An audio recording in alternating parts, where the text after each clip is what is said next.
सृजाम्यहम् यदा यदा हि धर्मस्य ग्लानिर्भवति भारत अभ्युत्थानमधर्मस्य तदात्मानं सृजाम्यहम्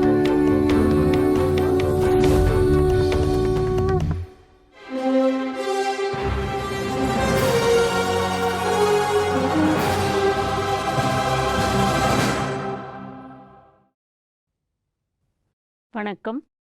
ஓம் சாந்தி. கருணை கடல், அன்பு கடலான பரமாத்மா மனித ஆத்மாக்களை துக்கத்திலிருந்தும் துயரத்திலிருந்தும் விடுவிப்பதற்காக இந்த ஆன்ம ஞானத்தை கொடுத்து அவர்களை மீண்டும் ஊக்குவிப்பதற்காக இந்த கீதாமிர்தத்தை நமக்கு கொடுக்க வந்திருக்கிறார். அப்படிப்பட்ட ஞானத்தை நாம் கேட்டு நம் வாழ்க்கையின் இந்த ஒரு ஓட்டம் இருக்கு இல்லையா, நாம் கதிஷீலதா அப்படின்னு சொல்லுவோம். அதாவது மூமெண்ட் தான் வாழ்க்கைக்கு ஒரு ஆதாரம். அது நிற்கக்கூடாது இல்லையா. அப்போ நாம் இந்த வாழ்க்கையோடைய ஒரு ஓட்டத்தோடையே நாம் போய்கிட்டே இருக்கணும். அப்படின்னாக்க ஞானத்தை கேட்டு உள்வாங்கி சூழ்நிலையை எதிர்கொள்வதற்கான சக்தியை நாம் வெளியில கொண்டு வரணும். அப்போ அந்த ஒரு சக்திகளை நாம் வெளியில கொண்டு வரக்கூடிய நம்மளுடைய முயற்சியில நாம் வரக்கூடிய பிரச்சனைகளை எப்படி கையாளணும், அதுக்கு தான் இந்த ஞானம் நமக்கு தேவை. இப்போ நம்ம உற்சாகமாக வாழணும்னு எல்லாருக்கும் தெரியும். அந்த சூழ்நிலைகளை எதிர்கொள்ள முடியாட்டா அந்த ஒரு மகிழ்ச்சி உற்சாகம் குறைஞ்சு போயிடுது.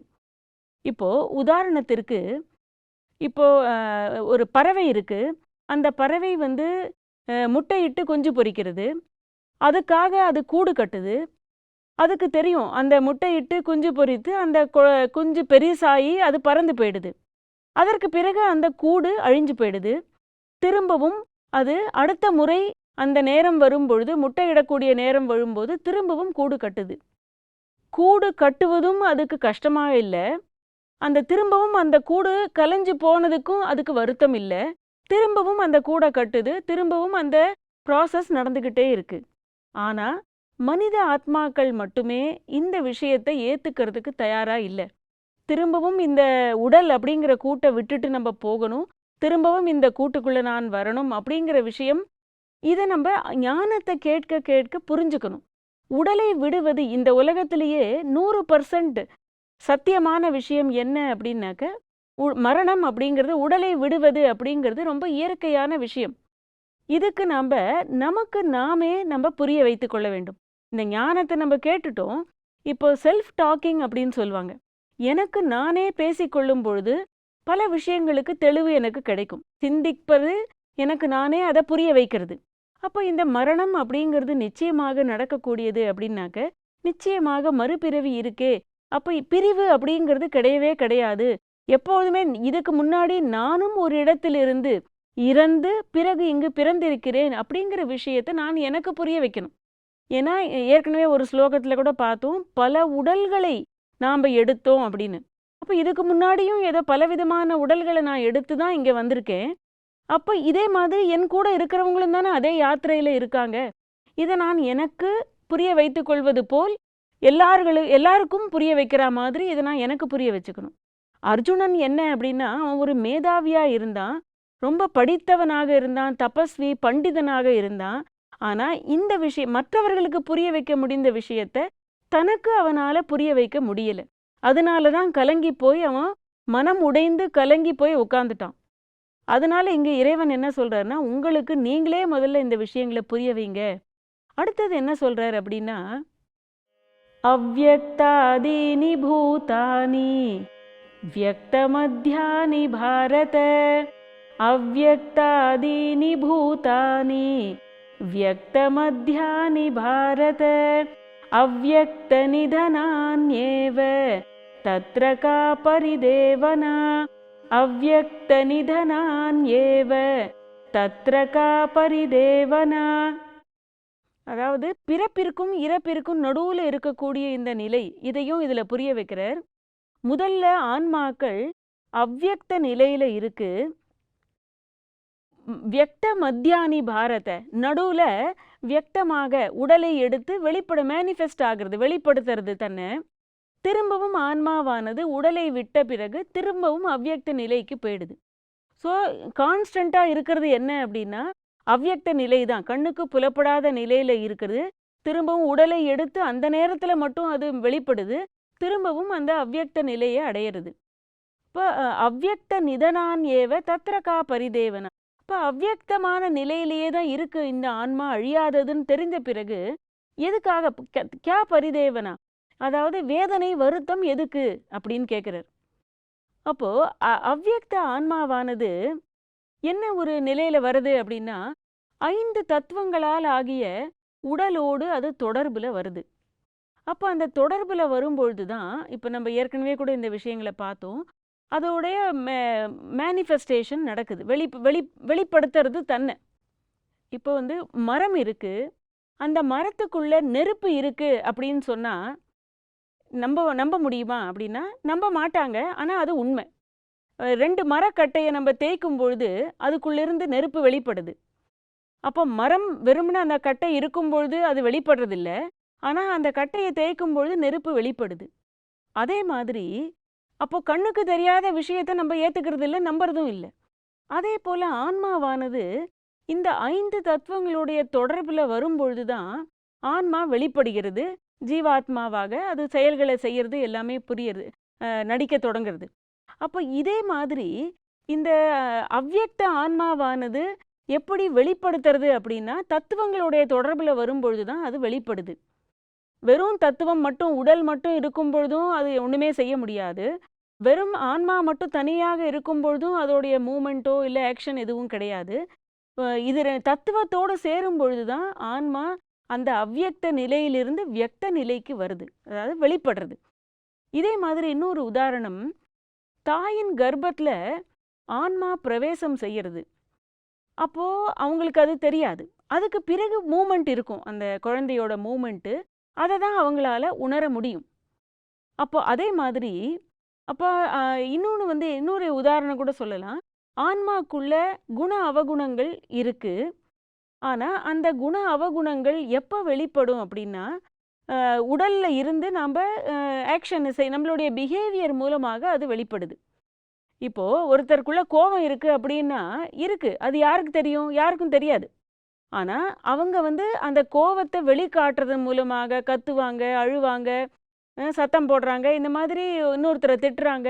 இந்த மாதிரியான ஒரு ஆக்ஷன்ல வரும்பொழுது தெரிய வருது இவங்களுக்குள்ள கோபம் இருந்தது.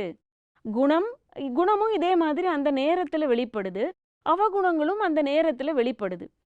அப்போ இதே மாதிரி இந்த குண அவகுணங்கள் இது எல்லாமே ஆன்மாவிற்குள்ள இருக்கு, உடலோடு எடுத்து அது வெளிப்படுத்துறது, திரும்பவும் அது தன்னை மாற்றிக்கொள்றது, இந்த ஒரு சைக்கிளில் போய்கிட்டே இருக்கும். அப்போ இந்த நம்ம ஆன்மா இருக்கு, ஸ்தூல உடல் நமக்கு தெரியும், சூக்ஷ்ம உடல் அப்படிங்கிறதும் இதோட கூட இருக்கு. இப்போ உடலை விட்டுட்டு போகும்பொழுது ஆன்மா திரும்பவும் இந்த சூக்ஷ்ம உடல் அப்படின்னு சொல்றோம் இல்லையா, அதோடு சேர்ந்து அதை காரண சரீரம்னு கூட சில பேர் அந்த கான்ஷியஸ்னஸை சொல்றாங்க. அப்போ காரண சரீரமும் சூக்ஷ்ம சரீரமும் சேர்ந்து தான் அடுத்த உடல்ல பிரவேசம் செய்யறது. ஸோ இந்த ஒரு சைக்கிள் நிரந்தரமா நடந்துகிட்டு இருக்கு. இப்போ நமக்கு பார்க்கறதுக்கு ஸ்தூல உடல் தான் தெரியுது, சூக்ஷ்ம உடல் தெரியல. ஆனாக்க இந்த சூக்ஷ்ம உடல் நிரந்தரமா ஆன்மாவோட இருக்கு, அது வெளியில போகும்பொழுது அதோட சேர்ந்து வெளியில போகுது. அப்போ இந்த ஒரு சைக்கிள், இது மாற்ற முடியாத ஒன்று. அதனால இதுக்கு நம்ம கவலைப்படக்கூடாது. இன்னொரு விஷயம், இந்த கவலைப்படாதங்கிறதுக்கு எத்தனை விதமா இறைவன் சொல்றாரு பாருங்க. கண்ணுக்கு தெரியாத ஒண்ணுக்கு இன்னைக்கு கவலைப்படுறாங்க எல்லா விஷயத்துக்கும். இப்போ ஒருத்தர் க்ளோஸ் ஃப்ரெண்ட் இருக்காங்க, டெய்லி அவங்க ஃபோன் வரும், பேசிக்கிட்டே இருப்பாங்க. ஏதோ ஒரு நாள் ஏதோ ஒரு காரணத்தினால ஃபோன் வரல, இன்னைக்கு ஃபோன் வரலையே, ஒருவேளை என் மேலே அவங்களுக்கு ஏதாவது கோவமோ அப்படின்னு நினைக்கிறாங்க. கோவமோ அவங்க நினைக்கிறாங்கன்னா அதுக்கு ஏதாவது காரணம் உண்டா? அவங்க ஏதாவது கத்தினாங்களா, திட்டினாங்களா? இல்லை. இப்போ இன்னைக்கு ஹியூமன் நேச்சர் எப்படி ஆயிடுச்சு அப்படின்னா, அசம்ஷன், தானாகவே கற்பனை பண்ணிக்கிட்டு ஒரு விஷயத்தை பற்றி கவலைப்படுறது. அப்போ அவங்க இவங்க மேலே கோவப்படாத வரைக்கும் இவங்க அப்படி நினைக்கணும்னு அவசியம் இல்லை, ஆனால் இவங்க கற்பனை பண்ணிக்கிறாங்க. இதே மாதிரி ஒரு குழந்தை இருக்கு, வீட்டுக்கு வர வேண்டிய நேரத்துக்கு வரல, கொஞ்சம் நேரம் கூட ஆயிடுச்சு அப்படின்னா கூட உடனே அவங்களுடைய கற்பனை, அந்த அசியூமிங் நேச்சர் இருக்கு இல்லையா, அது ஆரம்பிச்சிடுது. எங்கே மாட்டிக்கிட்டாங்களோ, என்ன ஆச்சுன்னு தெரியலையே, தண்ணி இருக்கா கையில், சாப்பாடு கூட இருக்கோ இல்லையோ, இந்த மாதிரி பல விஷயங்களை நினைக்க ஆரம்பிக்கிறாங்க. அப்போ தெரியாத ஒரு விஷயத்துக்கு கவலைப்படுறது அப்படிங்கிறது இன்னைக்கு மனிதனுடைய நேச்சராக ஆயிடுச்சு. தெரிஞ்சு கவலைப்படுறது படுறாங்க. ஆனா தெரியாம இருந்தாலும் அதுக்காக அசியூம் பண்ணிக்கிட்டே அவங்க கவலைப்படுறாங்க. அப்போ அந்த மாதிரி படுறதுனால ஏதாவது லாபமா அப்படின்னா கிடையாது. ஸோ அப்போ நம்ம இந்த அசியூமிங் நேச்சர் அப்படிங்கிறது நமக்குள்ள ஒரு ரொம்ப ஆழ்ந்த சம்ஸ்காரமாக மாறிடுது. என்ன காரணமாக இருந்தாலும் நிச்சயமா இப்படி இருக்கும் அப்படின்னு நாமளே கற்பனை பண்ணிடுறோம். அதனால அந்த கவலையிலிருந்து நாம நிச்சயமா நம்மள வெளியில கொண்டு வரணும்.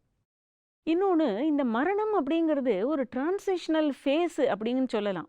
ஏன்னா நம்ம ஏற்கனவே இந்த ஸ்லோகத்துல என்ன பார்த்தோம்? அவ்யக்த நிலையில இருந்து அவ்யக்தாதீனி பூதானி வியக்த மத்தியானி.